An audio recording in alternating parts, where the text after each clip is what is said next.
Hola chicas, bienvenidas al curso. Mi nombre es Pamela Gemio.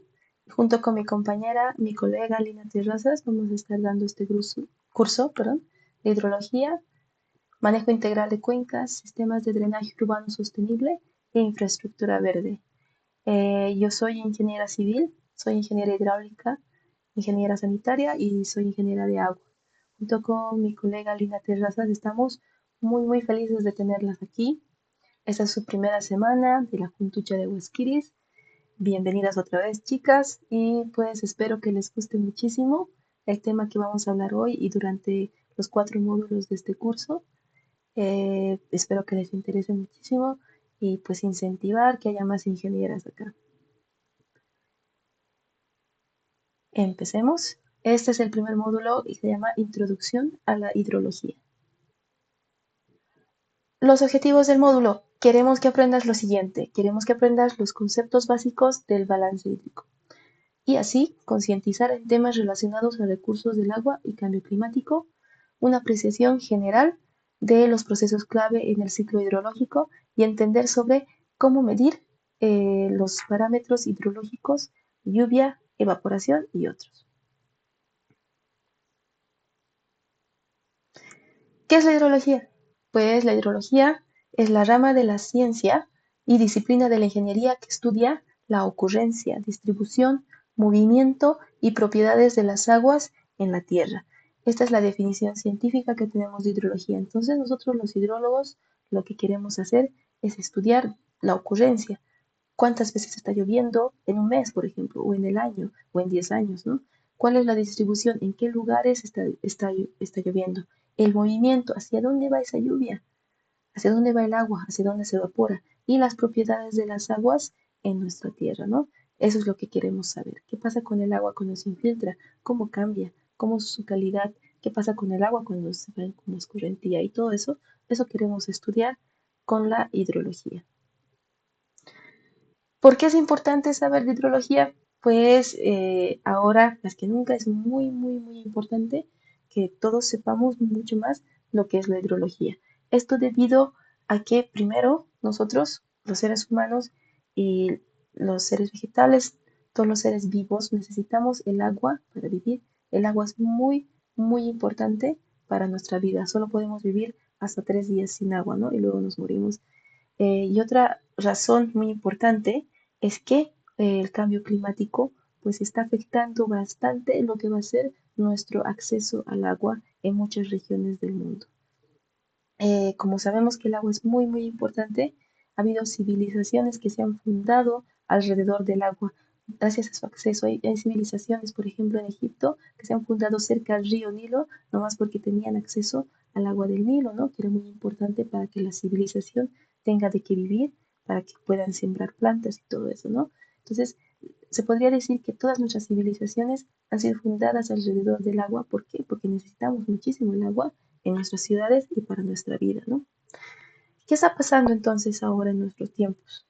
He colocado dos imágenes que son de nuestro país. La primera que está acá es la imagen del lago Popó. El lago Popó, como sabemos, está situado en la ciudad, digo, en el departamento de Oruro. Es el segundo lago más grande de nuestro país y es un lago muy superficial. Me refiero a que es muy bajo en profundidad, no pasa del 1,5 metros en sus partes más profundas y es por eso sus características de estar en una zona tan alta pues la hacen muy frágiles en su ecosistema, ¿no? Es un ecosistema bien frágil. Esta es una fotografía satelital del lago Popó el año 2013. Como podemos ver, el área del lago Popó se puede ver claramente cómo está llegando el río que le aporta, si no me equivoco es el desaguadero, ¿no? El que le aporta. Y esta fotografía es de enero del 2016. No sé si recuerdan, ha sido un evento que ha sido muy sonado a nivel internacional, no tanto en el país, pero nuestro lago se ha secado. El segundo lago de nuestro país, un país que no tenemos acceso al mar, se ha secado. Y pues ha sido un problema muy grave, muy grave que ha llamado muchísimo la atención de los científicos alrededor del mundo que han venido a hacer estudios para ver qué es lo que ha pasado, ¿no? Eh, había muchísimas poblaciones, hay mucha gente que vive del lago, que su vida está alrededor del lago, que ha tenido que emigrar, ha tenido que irse de sus casas porque no tenían otra manera de vivir. Ha sido muy triste, muchísimos peces han muerto, muchísimas aves también. Un ecosistema, un cuerpo de agua de estas dimensiones en un lugar con poca agua superficial como es nuestro altiplano, pues es vital para el ecosistema y ha sido muy, muy triste verlo desaparecer. Eh, por desgracia, chicas, esto sucede cuando nosotros no somos responsables en el uso del agua y también, o sea, también ha sido culpa del cambio climático, pero también ha sido culpa del uso indiscriminado que hemos hecho del agua de la cuenca del lago Popó. Sé que hay algunos términos que todavía no me van a entender, que se van a aclarar en el futuro, van a ver. A lo que me refiero es que no se ha habido una no hemos sido responsables al ver cuánto tendríamos que usar y cuánto no, ¿no? Entonces a eso me refiero, para que este lago no se seque, teníamos que hacer un balance de la cantidad que se puede usar y la cantidad que sí o sí tiene que llegar al lago, ¿no? Entonces a eso me refiero con el balance hídrico que se tenía que hacer, en que las partes que usan el agua no se han sentado a conversar responsablemente de su accionar en la salud de lo que es el lago Popo. Entonces, este es un problema que está viendo, que va a haber otra vez, que por desgracia se ha predicho que es muy probable que el lago Popo vuelva a secarse cuando haya otra vez fenómenos de sequía. Y por el otro lado, otro problema que nos está dando el cambio climático y la manera en que estamos nosotros creciendo en las ciudades, que estamos urbanizando más, es como que el otro lado de la moneda, podemos decir. Como en unos lados va a faltar agua, va a haber muchísima escasez de agua, pues en otras va a sobrar mucha agua. Y en nuestro país, pues vamos a tener de ambos. Esta es una fotografía de Santa Cruz. Es lo que ha pasado acá es que pues ha habido muchísima escorrentía. Es un término también que vamos a explicar más adelante. Esto es debido a que estamos reemplazando las zonas naturales, los terrenos naturales con plantas y vegetación, las estamos reemplazando por infraestructuras, por calles, por casas. Entonces, uno de los problemas que causa ese reemplazo es que va a haber mucha más escorrentía. También cuando nosotros talamos los árboles, cuando colocamos más sembradío para ganado, pues estamos también de cierta manera pues reduciendo la cantidad de evapotranspiración y la cantidad de agua que debería ser evaporada. Sé que ahorita eso tal vez está un poquito más amplio. Disculpen, vamos a ampliarlo con calma. Pero básicamente los problemas que tenemos son que va a haber muy poca agua en algunos lugares y va a haber mucha agua en otros, ¿no? Nos quedaremos con eso. En esta parte inferior he agregado unos videos que me gustaría mucho que vean. Unos hablan de los problemas del lago Popó, otros hablan de los problemas que ha habido en la ciudad de La Paz. No sé si recuerdan, si no me equivoco, era este mismo año, el 2016, ¿sí? Que ha habido sequías que ha afectado bastante a la zona sur de la ciudad de La Paz. Esto debido a que nuestros glaciares estaban desapareciendo y ha habido muy poca agua que ha llegado a las represas y no ha podido abastecer a la ciudad de La Paz. Y todo eso, todo lo que les estoy diciendo, se va a aclarar de a poco en este capítulo y en los siguientes. Y vamos a saber muchísimo más de hidrología y vamos a estar más al tanto de lo que pasa en nuestro país y en el mundo respecto al ciclo hidrológico. Sigamos entonces, mírenlos, estos videos son muy interesantes. Incluso van a ver que la ciencia ya sabía que iba a haber algunos problemas, pero bueno, no hemos querido escuchar a los científicos y pues las consecuencias han sido graves. ¿Cómo se pueden prevenir estos desastres? Pues con lo que se llama el balance hídrico del agua. El balance hídrico del agua es algo que nosotros los hidrólogos nos gusta hacer bastante. Esto está al respecto del ciclo del agua. Nosotros, un balance que se va a aclarar más adelante en esta clase. Vamos a hablar bastante del balance del ciclo del agua y vamos a hacer algunos ejemplos, pero después, porque primero tenemos que aprender de lo que es el ciclo del agua. Entonces, un balance primero, les dejo con esta idea, un balance nos ayuda a decidir qué cantidad de agua puedo utilizar y qué cantidad no, para que no se afecte el ciclo hidrológico de manera drástica, ¿no? Para que nosotros no tengamos esos problemas, por ejemplo, que se han presentado en la cuenca y en el lago Popó. Entonces ahora, antes de hablar mucho más a profundidad de lo que es el balance hídrico, para entenderlo, porque es súper sencillo, tenemos que entender primero lo que es el ciclo natural hidrológico, el ciclo hidrológico o el ciclo del agua.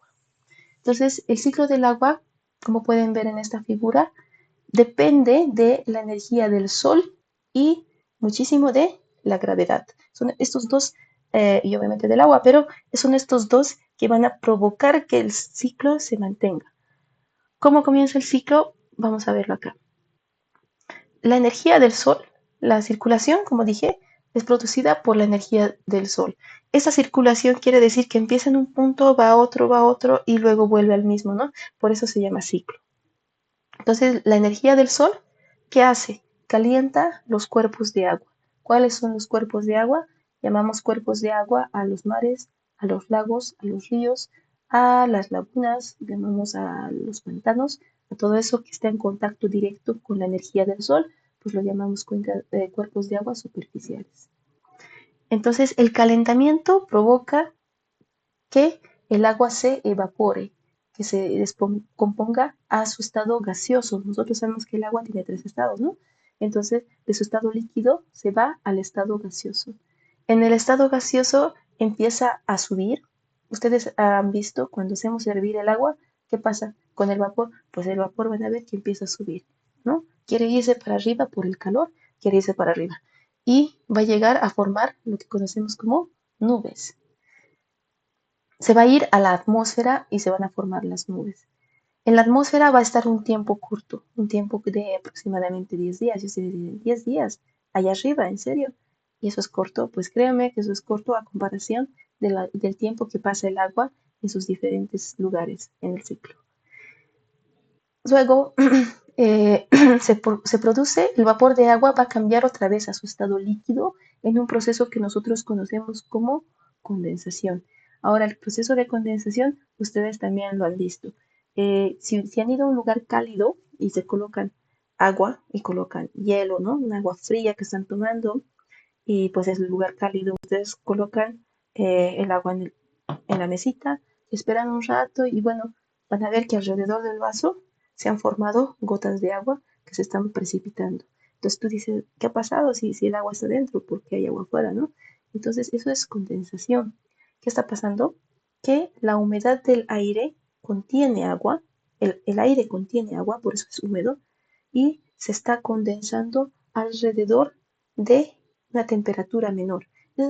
Es como que un fenómeno así, algo parecido, lo que pasa en nuestras nubes, ¿no? Ese es el fenómeno de condensación, que por el cambio de temperaturas cambia del estado gaseoso otra vez a su estado líquido y por la gravedad se va a precipitar. Entonces, nosotros llamamos, dependiendo de las condiciones, se forma la precipitación. La precipitación puede ser en forma de nieve, lluvia, granizo, ¿no? Sigamos. Ahora, ya hemos hablado de la evaporación, de la condensación y ahora la gravedad con el cambio de temperatura, bueno, y la condensación, ¿no? Que en el cambio de temperatura se producen las precipitaciones. Las precipitaciones, si llegan a lugares altos, a montañas, por ejemplo, van a caer en forma de nieve. Entonces, un tipo de precipitación, como dijimos, es la nieve. ¿Qué pasa? Se va a acumular, alguna parte de la nieve también se va a escurrir, se va a derretir, ¿no? Y otra va a empezar a infiltrarse. Y otra se va a quedar ahí por un periodo de tiempo, entre 2 a 6 meses. Y vamos a ver más adelante los tiempos de agua que se queda en cada lugar, como les dije, ¿no? ¿Qué va a pasar con la otra lluvia? Pues hay una precipitación que también puede ser, bueno, tal vez puede ser en forma de nieve, dependiendo del lugar, de lluvia, de granizo, de llovizna, pues esta lluvia va a caer sobre el suelo y sobre la vegetación. Y aquí va a pasar un proceso muy interesante si cae sobre la vegetación. Imagínense que este es un arbolito y está cayendo el agua, pues lo que pasa es que algunas gotitas de agua se van a quedar entre las hojas, entre las ramas y entre el tronco, ¿no? No va a llegar hasta el suelo. Esto se llama intercepción. Esto es un fenómeno que se llama la intercepción por la vegetación. Ahora, ¿qué pasa con la energía del sol? Digamos que ha dejado de llover, la energía del sol le está dando esas gotitas que han sido interceptadas, y estas se están evaporando. Eso es lo que nosotros llamamos el proceso de wet canopy en evaporation, evaporación de la canoa de agua húmeda, algo así, es un término que está en inglés. Algunas porciones de agua pueden retornar por transpiración. ¿A qué se refiere? Se refiere a que la vegetación, como nosotros cuando hace mucho calor, pues empieza a enfriarse, dice, no, está haciendo mucho calor, necesito enfriarme, y empieza a transpirar. Y cuando transpira la vegetación, pues se está enfriando a sí misma, ¿no? Está botando agua, y esa agua, al transpirarla con la energía del sol, la agua transpirada se empieza a evaporar. Ese fenómeno combinado se llama evapotranspiración. Es un término muy importante para nosotros los hidrólogos y para los ingenieros agrónomos. Utilizamos bastante y estudiamos bastante lo que es la evapotranspiración. Ahora, ¿qué pasa con el resto del agua? El agua que ha pasado, que ha caído al suelo, se va a ir o como escorrentía o como infiltración al agua subterránea, ¿no? Entonces, vamos a hablar también de estos términos, qué es la infiltración, qué es la escorrentía, ¿no? Y qué es el agua subterránea. Primero, la escorrentía. Cuando el agua cae al suelo, entonces el suelo tiene diferentes pendientes, ¿no? Dependiendo del lugar. Va a caer al suelo y el suelo, dependiendo de sus características, va a absorber cierta cantidad de agua hasta su saturación. Estos términos lo vamos a aclarar más adelante, no se preocupen, vamos a hablar de qué es saturación, infiltración y todo eso. Pero para aclarar, entonces va a llegar un momento que el terreno se va a saturar y el agua va a empezar a escurrir por el terreno en dirección de la pendiente, ¿no? Aguas abajo decimos, en la dirección que va a ir el agua. Eso es aguas abajo. Entonces, eso es lo que va a pasar. ¿Qué va a pasar con el agua que se estaba entrando en el terreno? Pues va a seguir entrando, va a seguir entrando, va a seguir entrando y se va a ir hasta el agua subterránea. Ese es el proceso que nosotros llamamos como infiltración. Ahora vamos a ver este videito.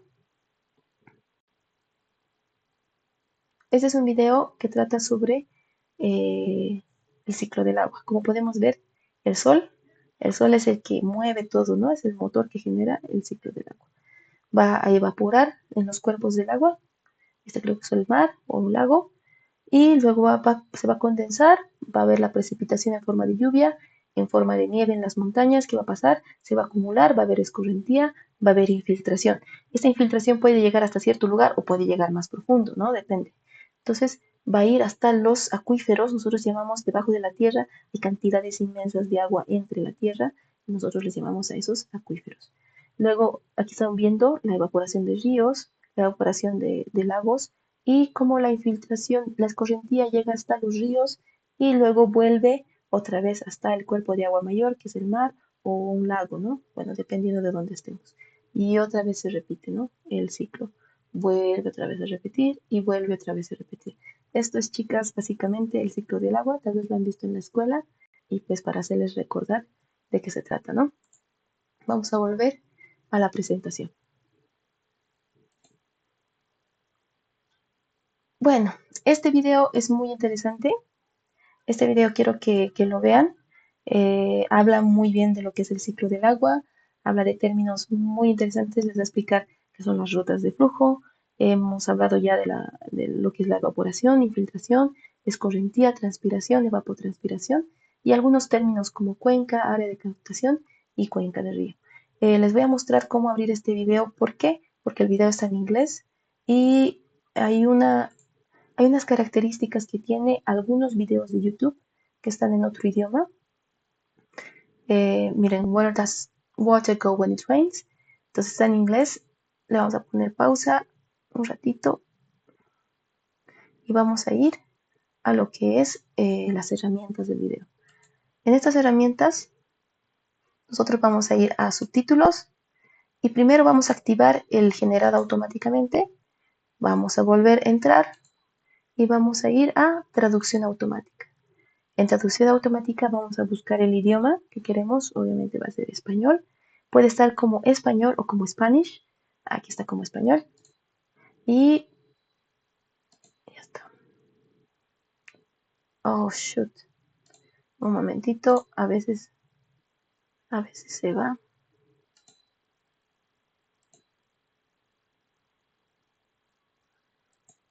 Bueno, aquí como pueden ver, ya está en español. Y ustedes ya pueden ver el video y les va a mostrar la traducción. Esto no está disponible en todos los videos, pero en algunos sí. Entonces ya saben, si tienen algún video en inglés, pueden ver estas opciones que nos da YouTube para poder ver, ¿no? Este video es muy bonito, habla del ciclo del agua de una manera bien interesante, habla de la infiltración, habla de las rutas de flujo, los tiempos de viaje que tiene, las rutas del agua, factores, rutas de flujo. Entonces, todo eso son términos que utilizamos muchísimo en la hidrología. Véanlo el videíto. También hablan de científicos muy, muy reconocidos que van a tratar de explicarnos en palabras más sencillas lo que es la hidrología. Entonces, también la importancia del agua a través del tiempo, ¿no?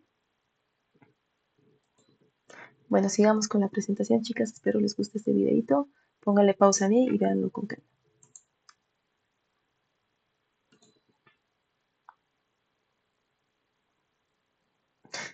Bueno, una vez que ya lo han visto, muchachas, sigamos con la presentación. Vamos a hablar de lo que es la distribución del agua en el mundo. Esto es muy importante de saber. Ha habido un estudio que ha hecho el científico, el doctor Chao, et al. Et al significa que todos los demás que le han ayudado, o sea, para no hacerlo tan largo, se imaginan colocar el nombre de muchos, muchos científicos, pues está una notificación que dice que el principal, el apellido del principal y los demás, ¿no? Para saber el nombre de todos pueden ir al paper. Fue publicado en 1988. Lo que hicieron Chao et al. Han hecho una cuantificación de la cantidad de agua total en el mundo, ¿no? Es una cuantificación aproximada, obviamente, chicas, pero que es bastante, bastante certera, ¿no? Eh, por ejemplo, en esta tabla, que es de este paper, podemos ver la cantidad total de agua que hay en el mundo. ¿Cuál es la cantidad total? Pues sí, 1.385.985 kilómetros cúbicos por mil. Es una cantidad inmensa, inmensa de agua que no nos va a entrar así fácilmente en la cabeza, pero ahora vamos a darnos un poquito más de idea de cuánto es esa agua. Imagínense que este bloque es la cantidad de agua total que hay en el mundo. De esa cantidad de agua total, el 97% es agua salada. O sea, es agua que nosotros no podemos beber directamente, ¿no? Sabemos que el agua salada nos puede matar si la tomamos. Eh, Hay tecnologías de desalinización y de tratamiento de agua que en lugares donde no les queda de otra, pues sí, utilizan el agua salada con los tratamientos para volverla agua dulce y después potabilizarla, ¿no? Pero imagínense, del 100% de este total, el 97% es agua salada de océanos, 97%. Tan solo el 3% es agua dulce. De este 3%, el 68.7% está en los casquetes polares y en los glaciares. Y el 30.1% es el agua subterránea. O sea, una cantidad muy importante del agua dulce, la mayor cantidad se encuentra en nuestros polos, en el polo norte, en el polo sur y en nuestros glaciares, ¿no? Tenemos glaciares, en el glaciar Condori, creo que hay uno en La Paz, es muy, muy interesante ese glaciar. Y pues hay varios glaciares también en Latinoamérica, especialmente por la zona de Argentina, abajo. Hay glaciares muy bonitos y bueno, nuestros casquetes polares. Ahí está nuestra mayor cantidad de agua dulce, ¿no? Ya sabemos eso.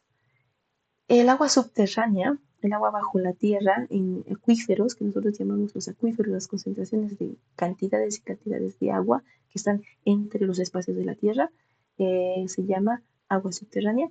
Y esto representa el 30.1% del agua, del 3% del agua dulce, ¿no? De estos, solo el 0.3%, o sea, de este 3%, el 0.3% es el agua superficial. O sea, si ustedes ven el agua en los lagos, el agua en los ríos, eso es lo que llamamos, y de los pantanos, es lo que nosotros llamamos agua superficial. De este 0.3%, el 87% es agua en los lagos. O sea, una cantidad inmensa que hay en los lagos. Si a ustedes les da curiosidad, pueden ver que hay lagos inmensos, por ejemplo, en Canadá. Ellos están tranquilos de su acceso al agua dulce porque dicen tenemos nuestros lagos, estamos tranquilos y pues sí tienen lagos inmensos ahí. Pantanos el 11% y tan solo el 2% en ríos. O sea, Ahora, aquí nos podemos dar un poquito de cuenta qué cantidad de agua tan inmensa debe ser para que los ríos tan solo sea el 2% del 0,3% del 3% del total, ¿no? O sea, imagínense la cantidad de agua que es. Eh, si ustedes han ido a la zona amazónica de nuestro país, que es hermosísima, el río Beni, y esos ríos son inmensos, son largos, cantidades y caudal de agua, y todo, imaginen todos los ríos del mundo, y solo es el 2%, pues, es muchísima agua, ¿no? Acá en la gráfica también les estoy mostrando los porcentajes. Bueno, Chow et al. ha hecho ha sacado los porcentajes de agua fresca y los porcentajes totales que representan las cantidades de agua estimadas en este paper, ¿no? Muy interesante para tener un poco más de idea de lo que es la cantidad de agua que tenemos en nuestro planeta, ¿no? Este es un glaciar en Argentina. Es muy bonito, glaciar Perito Moreno. Si quieren saber más de él, pues aquí está el link. ¿Cuál es el tiempo promedio de residencia del agua? Pues, como decía antes, se van a sorprender con el tiempo de residencia. Vamos a hablar de eso ahora, ¿no? Por ejemplo, en la Antártica, el agua, su tiempo promedio de residencia son 20.000 años. ¿Se imaginan lo antigua y el tiempo que ha estado esa agua ahí congelada? O sea, es 20.000 años el tiempo promedio. O sea, que puede ver un poco más antigua o más joven, pero es muchísimo tiempo. En los océanos puede ser 3.200 años, en los glaciares de 20 a 100 años, eh, que también es bastante, ¿no? En la cobertura de nieve estacional, nosotros tenemos aquí nieve estacional en nuestros picos como en el Illimani, como en el Sajama, tenemos, ¿no? Cobertura de nieve estacional que se va a renovar cada 2 a 6 meses, ¿no? La humedad del suelo de 1 a 2 meses, o sea, nuestro suelo también puede tener humedad y esa humedad que se va a quedar en el suelo va a ser de 1 a 2 meses que está esa agua ahí, ¿no? Es muy interesante eso. Ahora hablamos de agua subterránea, vamos a hablar de la superficial y de la profunda, o sea, porque sí hay una diferencia que vamos a ver más adelante cuando hablemos de agua subterránea, vamos a entender un poquito más de por qué decimos agua superficial, más superficial si está bajo la tierra, ¿no? Pero es que hay agua muchísimo más profunda también, y también es subterránea. Entonces, la más superficial puede tener de 100 a 200 años. Imagínense el tiempo que le ha llegado al agua a llegar ahí, el tiempo que tarda en moverse es súper lento. Y el agua superficial, el agua subterránea más profunda incluso tiene hasta 10.000 años de tiempo de residencia. O sea, es agua muy, muy antigua. Entonces, cuando les pregunten qué edad tiene el agua que toman, por ejemplo, yo soy orureña, yo soy de Oruro, y nosotros, nuestra agua, el agua de consumo humano que tenemos en la ciudad de Oruro es en su mayoría, si no es el 100%, es agua subterránea que nosotros bombeamos. Entonces, pues nuestra agua está entre 100 y 10.000 años de antigüedad. Es agua que ha estado bastante tiempo bajo nosotros, ¿no?